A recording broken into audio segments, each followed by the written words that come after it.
தாய் ஒட்டகமும் குட்டி ஒட்டகத்தின் கேள்வியும். ஒரு மாலை பொழுதில் தாய் ஒட்டகமும் குட்டி ஒட்டகமும் பேசிக் கொண்டிருந்தன. குட்டி ஒட்டகமும் வாய் ஓயாமல் கேள்வி கேட்டுக்கொண்டே இருக்கும். அன்றைக்கும் அப்படித்தான். அம்மா, நமக்கு மட்டும் முதுகில் திமில் இருக்கே, ஏன் என்றது. தாய் சொன்னது, நாமெல்லாம் இயல்பாக பாலைவனத்தில் வாழ்பவர்கள்.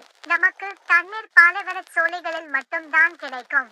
தினம் தினம் கிடைக்காது. அதனால் கிடைக்கும் தண்ணீரை முடிந்தளவு நம் உடம்பில் சேமித்துக் கொண்டால் தண்ணீர் கிடைக்காத பாலைவனத்தில் பயன்படுத்தி இக்கொள்வதற்கு தான் இயற்கை திமிலகை கொடுத்திருக்கு என்றது தாய். குட்டி ஒட்டகம், நமக்கு கண் இமை கெட்டியாக இருக்கே, மூக்கை மூடிக்கொள்ள முடியிருக்கே, மற்ற மிருகத்துக்கு ஏன் இல்லை என்றது. தாய் ஒட்டகம் சொன்னது, பாலைவனத்தில் மணல் புயல் அடிக்கும்.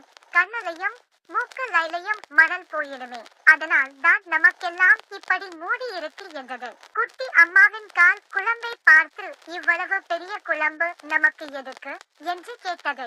மணல நடக்கும் போது நம்ம கால் மணல புதையமா நடக்கத்தான் என்று பொறுமையாக பதில் சொன்னது அம்மா ஒட்டகம். குட்டி யோசனையுடன் கேட்டது, அம்மா பல்லும் நாக்கும் இவ்வளவு கெட்டியாக இருக்கே, அது ஏன்? அம்மா ஒட்டகம் சொன்னது, பாலைவனத்தில் செடி கொடி எல்லாம் முரநடுத்தனமாக இருக்கும்.